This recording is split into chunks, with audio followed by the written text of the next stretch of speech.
Well, fellas, this episode we're going to talk about New York Comicon. Most of it. It was pretty fun. I enjoyed what we talked about.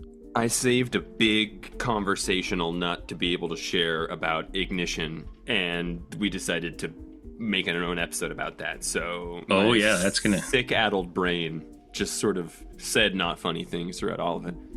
Just keep it stuck back there in the back of your brain, and where the displaced the vertebrae in my neck is. Yeah, we call it the figgly ganglia. I think figgly hump on the back of my neck. The figgly hump. All right, you need to go get some rest, and I need to do the thing right now. And all new Data Bros starts now. Coming to you from top secret field offices worldwide, these brave men and women fight a battle for truth, justice, and good, clean data. These agents of change make up the Bureau of Records, Objects, and Standards. They are the Data Bros.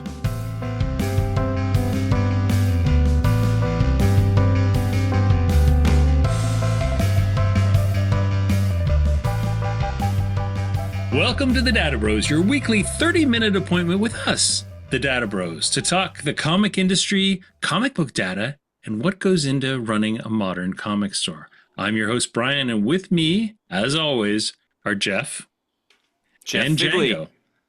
Django. How you doing, boys?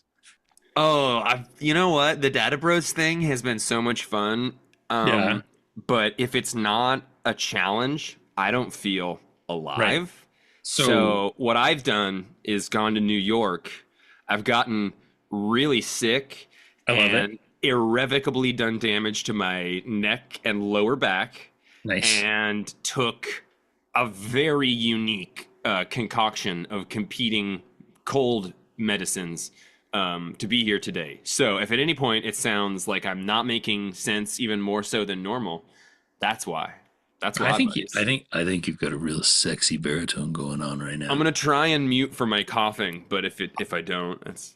I will say, don't mute while you sing Leonard Cohen songs for us, okay? I would never. No, that's me that sings the Leonard Cohen songs. You're getting us confused again. How are you? So we're not going to talk any karaoke, are we? I thought we had agreed.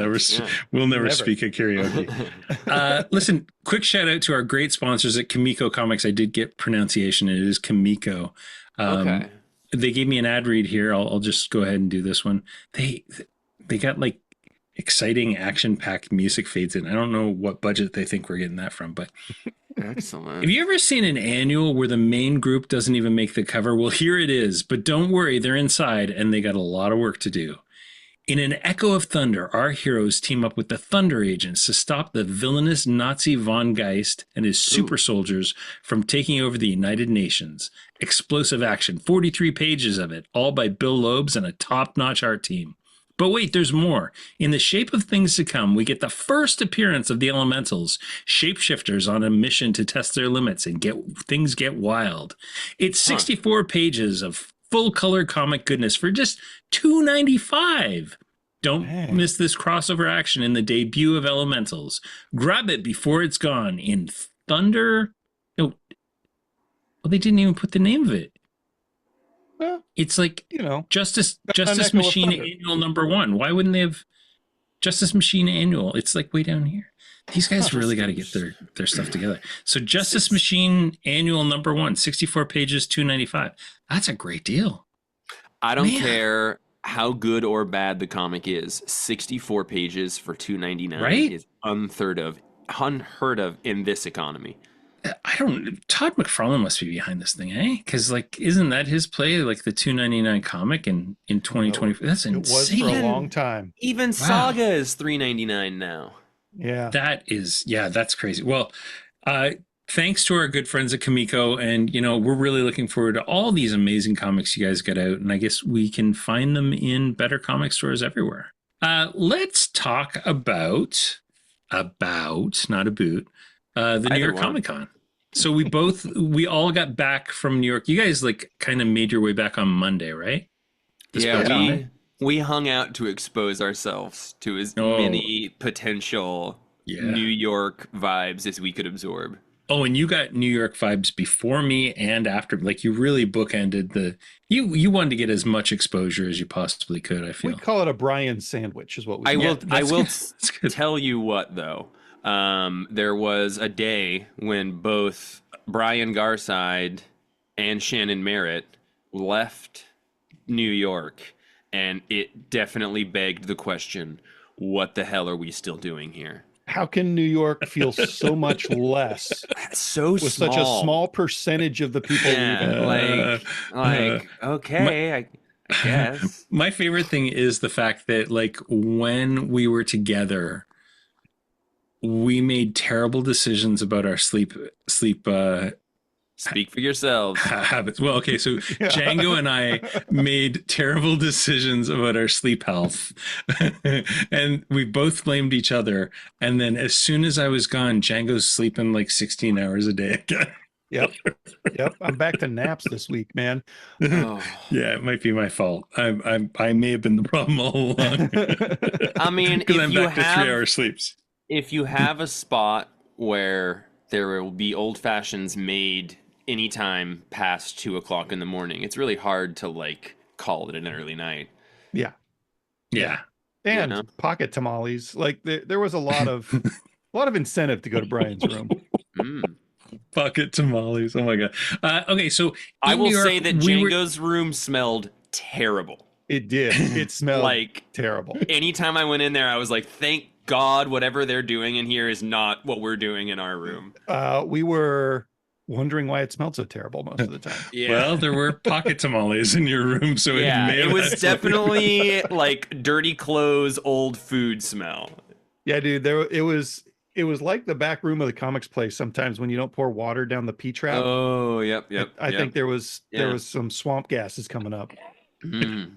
Usually I'll take credit for those. Oh, that's a different podcast. Sorry, everybody. So we were at New York Comicon for you guys were there for the full 4 days. I got in on the Tuesday. We did the retailer day on the Wednesday. Then on the Thursday there was the ICV2 and Read Pop kind of industry day. Friday was just a regular day. Saturday and Sunday would be regular days. So Saturday you celebrated the Comic-Con on an airplane. I got the heck out of New York. Well, which days did you guys actually go to the show floor? Thursday was the first day. You were there Wednesday too. Okay, so I was there Wednesday, Thursday, and then Sunday briefly. Yeah. I think I was on the floor at least a little bit most of those days. That's amazing. Yeah. I was getting a lot. I was hustling for art. Yeah. Did you get there on Saturday? Yes, I did get there on Saturday I'm curious commissioned a shadow sketch from Jason Howard, and then had to pick it up Sunday. Oh, which put me back and forth. We'll go deep on your sketches for sure. On day one, there was the little retailer roundabout thing where everybody got to come around to see us. But you guys started off with a panel. What'd you guys talk about? Oh, well, that was a really fun part of this convention. When we went to check in, Django and I, for the first, like the pre-con day. Yeah, we got there and we, we're signing in to say, hey, we're good boys that did in fact show up and deserve the free cover comics that you give out to people who are good boys and girls that show up. Mm-hmm. And immediately before we got to do that, one of my favorite people in comics, Shannon Live, who was organizing a whole bunch of the speeches and presentations from ComicsPRO that day, was like, I'm missing some people for my first panel. Will you or Jeff do it, Django? And I was like, listen, either one of us could do it, but I was like, if it's both of us, I'll definitely do it. Right. So yeah, Django and I went up there, and it was about cultivating customer experience in a store. Right. Which is perfect because the new store you guys are building is all about experience. That's true. It's a big part of it. Goal. It's got like that's all it is. It's got a nebula of disco balls. You've got any day now they'll be hanging. You've got LED heads just floating around. Like it's going to be lovely. So yeah, who else was on the panel? It was you, Shannon Live, and John Michelle. Yep. Oh, right, from Mega Brain. Yeah, yeah, Yeah. yeah. Yep. Yeah. And Max, I know he uses Nerd Slice for a point of sale system. Right. That's the one. I want to say he's. Max Erickson, I think. Yeah. Yeah, I can't remember where his place is. But yeah, it was just a very cool opportunity to get to talk to Django. No, I mean, it was a cool opportunity to get to be in front of everybody and talk about stuff. That's the kind of thing that normally I would like, if I had known I was going to do it, I was going to be nervous about it for like 2 days beforehand. Yeah. And we just got there and they're like, hey, will you do this? And we were like, yeah, we will. And I think that's where he and I do some of our best work. And again, Shannon Live is awesome. Yeah, yeah. Big fan of her. Yeah, Shannon was on my panel, which was about getting ready for the holiday season. And that was with Jen Haynes and Joe Murray. Yep. And then Shannon was on that. And we were just talking about, like, Jen has this amazing downloadable Christmas gift guide, which sounds awesome. And it's kind of inspired us to build like a little bit of a template that our stores can use. Joe was just kind of saying it's kind of business as usual, but he has to staff up a little bit for it. Shannon, like everything, like has an entire itemized list of things she's going to do and how they're going to happen. And there's probably 6 elves that come in. And I imagine there's a dozen reindeer that just wander by just because Shannon's just that person, right? Yeah. A very cool thing about that whole day was that there was simultaneous panels going on in the room where there was a whole kind of like round table-esque of people displaying things. So Django and I were doing our comic shop assistant thing. You were doing a managed comics one as well, Brian? Yeah, I was. Yeah. And so people were kind of milling around and talking to people while there was presentations going on. I think execution-wise, it was a little cacophonous, sound-wise, like kind of hard to have conversations. Cacophonous. That said, thank you, Kevin Smith, Batman.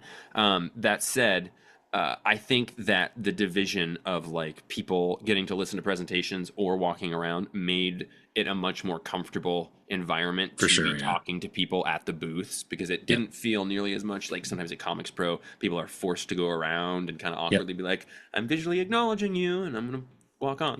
And the nice thing was you could just kind of dip in and out of conversations with people. And I brought up a bunch of digital stuff, like about just fixing your Google My Business and making sure that your hours are updated and all that stuff. Especially, at the holiday season, a lot of people extend their hours and then don't reflect it on either Google or their website. So you're kind of missing out on that.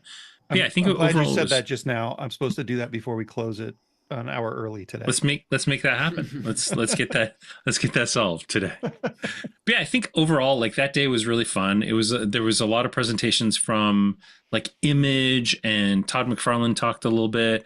We found out about the Tiny Onion universe that they're doing. The McFarlane booth being next to you guys, that Hulk statue that was like 14 inches by 14 inches by 14 inches, that is $49.95. Like, holy, if you can't sell those all day long, I don't know. That was so cool. Inspired by those Diamond Select lines at that price point with like the hollow bases, so they're able to do that. I ordered a bunch of those just days before we left for the con. Like, McFarlane is just knocking it out of the park with this stuff. It looks so beautiful. It's so great. Yeah, since whatever happened with like DC Direct and stuff, like McFarlane's been doing way more main property stuff, and all of those toys, aside from the price point, are very, very cool. Yeah, you guys, what was in the kind of tables, presentations, all of the things we heard, what was the thing that was most exciting? I guess, what was the most exciting thing any of you guys heard at New York Comicon? What was, whether it was in that ComicsPRO day of kind of secret information that we all got, or just throughout the panels of people at the con? The thing I was most excited about was that Lucky Devils. That was like 8 Billion Genies is one of my top 10 favorite comics of all the time. So that just looks so fun with Charles Sewell and Ryan Brown. That looks super fun. I don't know that anything just knocked me over, other than, getting some insight into the Ignition press stuff like that. So some of that was really interesting to me, but the I think announcement that came out, we should build that as like a whole episode, because I think we could do a whole yeah. thing on the stuff Okay, we because found out. then that was my answer as well. Was one of the top Ignition. moments was getting to Yeah. hang out with the Ignition guys, and again, like Philip Sablick, who we've mentioned oft on this podcast and our other podcast, like truly is one of my more favorite people in the comics industry to tickle and be tickled by. Although I don't think he's quite reached the comfort level to be liberally tickling me, but I hope he knows there's always a slight tickle from me towards him. But yeah, it's very cool to get to see what they've got cooking, and it's obviously he is a member of a team. So Brian is right, we should save that for an episode. But that was a very fun experience for the Data B.R.O.S to get to go hang out with the Ignition crew. My favorite things was having Jessica Wells show up at dinner with samples of the new Daredevil, the little tiny Daredevil books that they're putting out. Yeah, that was awesome. Getting to see her enthusiasm for those and watching her hand one to Shannon Merritt, whose favorite character is Daredevil, and then getting to put the paper stock of those covers against my skin was okay. What do you call that paper stock? Because it feels like skin. Like it's velvety without being. It's so great. Oh my gosh! Definitely harkens back to the Evil Dead. Yeah, maybe it's the Necronomicon. All right. Daredevil Nomicon. I'll tell you, one of my favorite moments was actually kind of self-serving. It was when Adam announced, Adam Freeman and his PranaDM announced the fan confidence rating, and I'm actually going to have him on. Meanwhile, at Managed Comics next week to talk about it. Nice. But like, I've been so happy with the response that we've gotten. We've gotten a little bit of pushback from a couple of retailers who are concerned about how their data is getting out. Although we anonymize the crap out of it, like it's so anonymous. But I mean, the industry is so jazzed about that. Chip Mosier sent out a press release from Distillery saying we're number 9. Like it's just so much fun to see that enthusiasm again. And with Adam, we've got plans to make, and you guys are involved in the whole FCR and, contributing data to it. And our plans are to make a subset of this data available to retailers to help them make choices. So like if they suddenly see that the 4th issue of Power Fantasy is like rocketing everywhere else, maybe there's something about that they're not aware of. And so having that information before FOCs so they can see, oh my gosh, the velocity on this has suddenly gone through the roof. Like, what do I need to do about it? I think that's so exciting. Like, this is one of those things that I've talked about for ages, that I never wanted to give somebody sales data, because sales data is stuff about the past, whereas this is information that can be used for the future, right? Like, this is, to me, so much more valuable than sales data. You're right, Brian. That was a little self-serving. Well, it's for both of us because we're both involved. I'm just joking at you. You said it at the beginning. Let me read where it says PranaDM is creating a new direct market statistics with Managed Comics with 177 stores and another 50 from Comic Shop Assistant, introducing the fan confidence rating based on subscriptions and pre-orders comic books to measure fan excitement. Why is this an important metric? It's something publishers can change and gives them a lever to move across distributors based on real info. It's great. Good stuff. It's going to be really good information. People can't see this, but I've got my hands like in a victory pose right now. Yeah, just like, yeah. Come on. Look at it. I would say, like, from just the standard of like a retailer who also loves comics, like, I think that I was just talking to Jang about it recently, but we're in a really exciting time, I think, with like the comment standard and data and like the fan confidence rating. All of that is happening kind of synonymous or at the same time as simultaneously. as the Ultimate Universe, the Energon Universe, and the Absolute Universe all being launched. And what I'm seeing is, even just in the microcosm of our store, like, our sub numbers are going up for a variety of things. Series that are generally plus or minus 1 or 2 subscribers are all going up. And that is the byproduct of some really quality material coming out and the way that they're advertising and getting it out to the consumer. But all of it is kind of happening simultaneously. It's also very interesting to be happening at this time where like we have the tools to be able to be tracking a lot of that data, but we're also at a time where our culture is evolving to a point where protecting or rejecting AI and therefore data that's associated with it is a large social issue.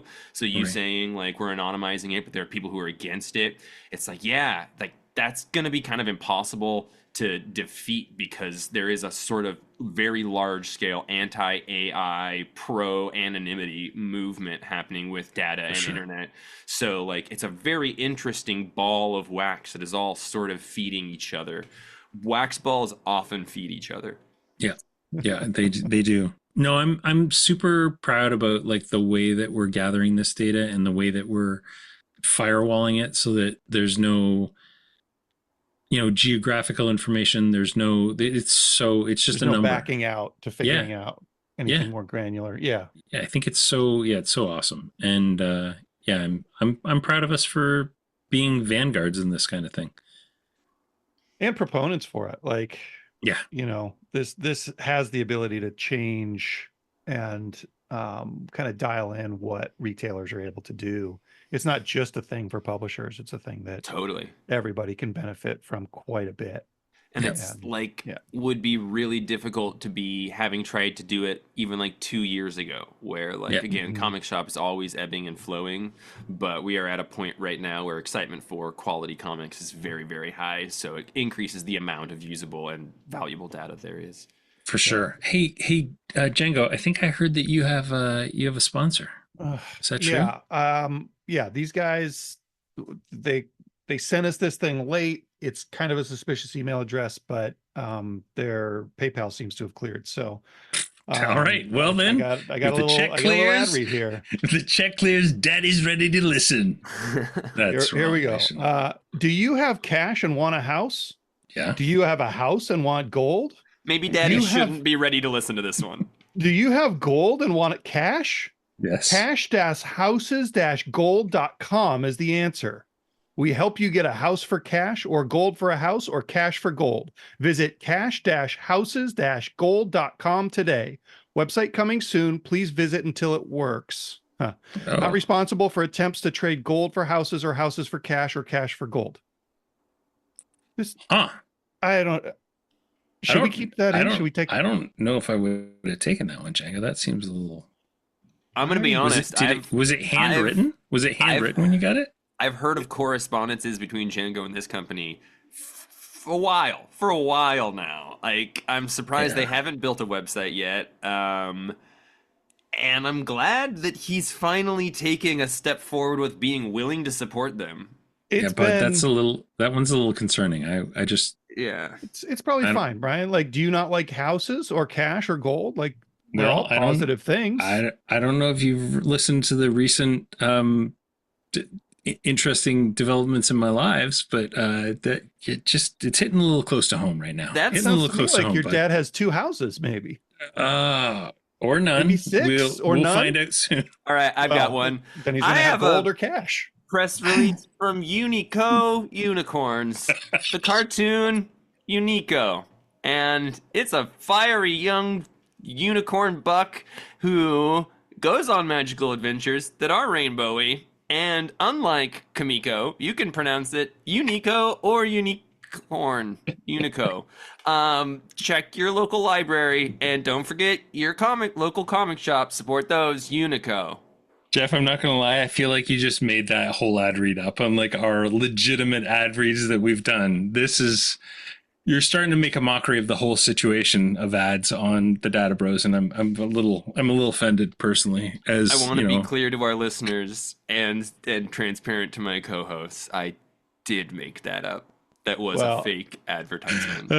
I already PayPal'd you guys the $250 each minus the fees for the I know I saw that come in. I wasn't sure what it was for. That's awesome. I think Unico's already got a website. Maybe they do. So, is there anything else we want to talk about New York Comicon? Anything else that we loved? Dude, let's guys.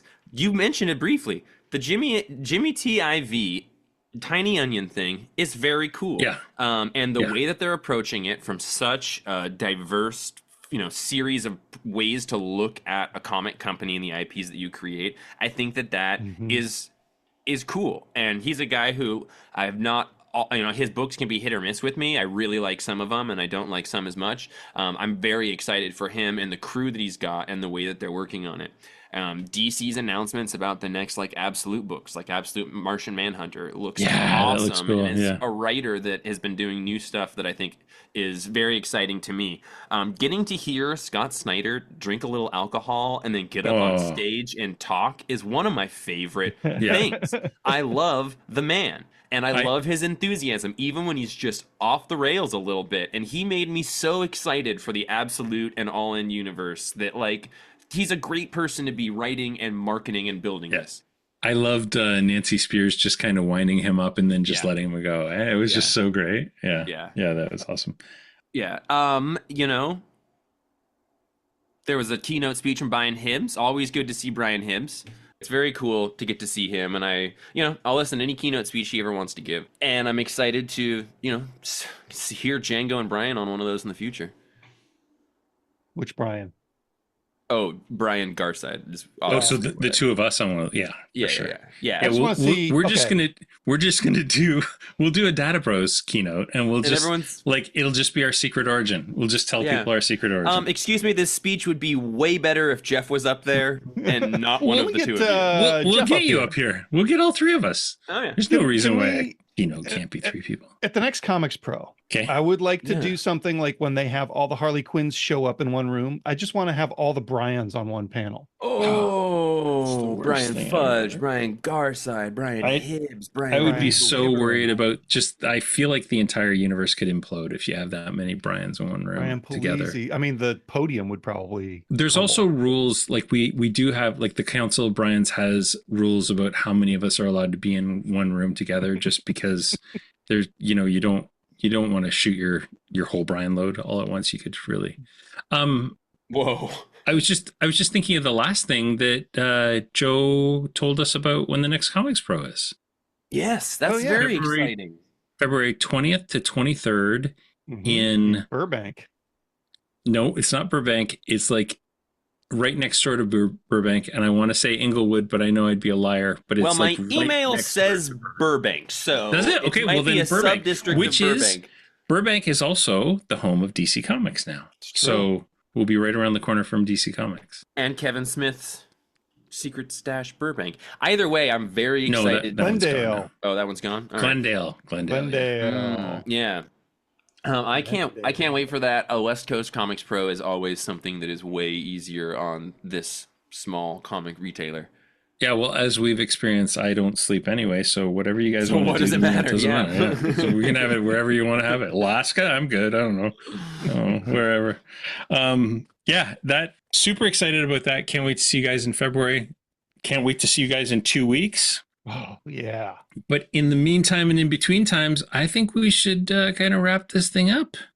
Hey, this is just part one. I think next week we'll talk a little bit about Ignition and, some of the awesome stuff that we got to talk about, and also the Ignition party that we were at, the surreal moment of, getting introduced to a dude named Mitch and suddenly realizing, wait, that's Mitch Jarrett? What is my life right now? What? And watching Jeff just hold court with different people, it was just amazing. It was amazing. We want to hear from fun way to put it. We want to hear from you, dear listener. Write to us at podcast@databrosinc.com. That's Data Bros Inc. DATABROS Inc.com. Don't forget to rate, and subscribe Data Bros Inc. and in your favorite podcast app, or watch us online at youtube.com/Data Bros Inc. You'll find the Data Bros and all of our projects at databrosinc.com, and you can learn more about the Comet Standard at cometstandard.com. I want to give Boys, a plug. until next time. Yeah. I'm Jeff Figley. You should look for my new podcast coming out, Data Bros, which is just about Dadaism. And it's actually, it's about Grant Morrison's Doom Patrol Brian, run. You're not on it. You don't know what I'm doing. What's the web address for it, Jeff? DADABROESSS.com. You're a monster. You're into Dadaism, you get it. You're all monsters. I'm Django, and say something about Comic Shop Assistant and the Comics Place here. If you'd like to. So just for the listener, we've been doing probably 18 of these, I think, and I've had the same placeholder information for Django for 18 episodes, and he has not changed one thing about it. But he changes every favorite to remove the U's in them because he's a monster. We will see you, Canada. We will see you all next week. The Data B.R.O.S is a joint project from the teams behind Comic Shop Assistant and Manage Comics. Data B.R.O.S are Django Boren, Jeff Figley, and Brian Garside. Brian Garside produces and edits the episode. And you'll find more about the Data B.R.O.S online at databrosinc.com. Subscribe, like, and review the Data B.R.O.S on Apple Podcasts, Spotify, and wherever you get your podcasts.